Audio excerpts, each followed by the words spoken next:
Now we'll talk about some startup checks for the oven. So on the oven, pretty much you can do your startup checks while it's warming up. So once we make sure we have nitrogen and air applied, we can just turn on the power and you'll hear the pump start up. Make sure that our over temp is safe.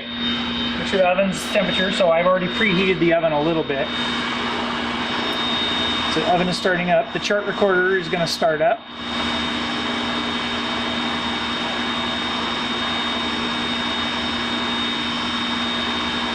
And we can see that the oven is almost vented, so we can just do a quick manual backfill.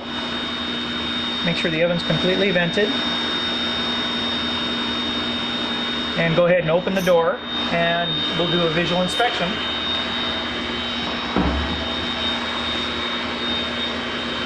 So probably one of the most important things is to make sure that your gasket is intact. So I recommend that you do a visual inspection on the gasket every time you use the oven. It's probably prone to being cut or scraped if operators are too close to the edges, people are rubbing up against it, or leaving any debris on it.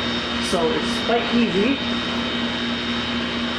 to just take a little alcohol and we'll go ahead and wipe down the gasket.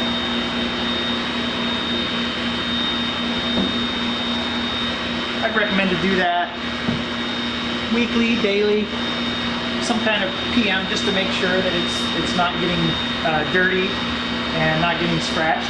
Also, you can inspect the sealing surface against the oven here. You can see where the gasket hits the little groove. We don't want to make sure that this hasn't been scratched, and that can be wiped down also.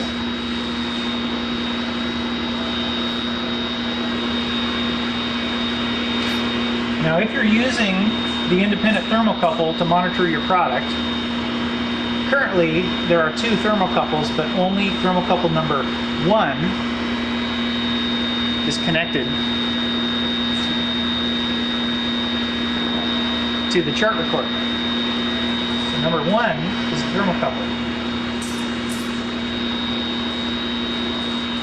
So 2 is a spare for later use? 2 is an installed spare. So the tip, you can inspect the tip of this thermocouple to make sure that it's not broken.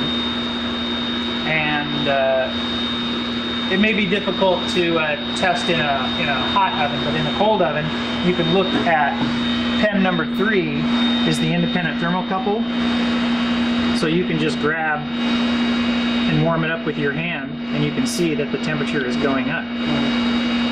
So that tells you that number 1 is definitely the independent thermocouple connected.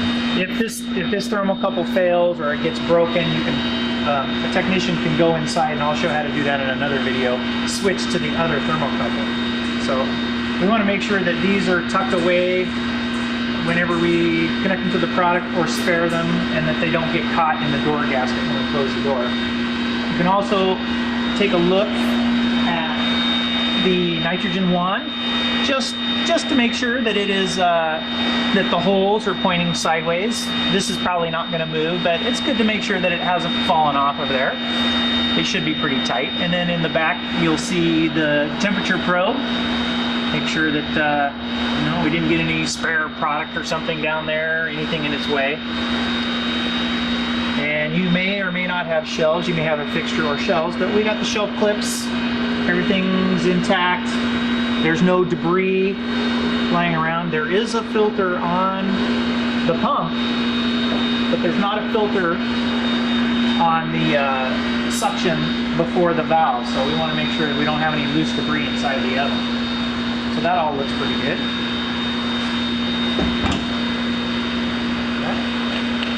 A good thing to check is the timer.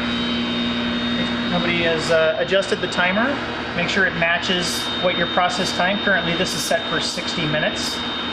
So if that timer isn't set to what your process is, then the alarm won't go off at the end of your process.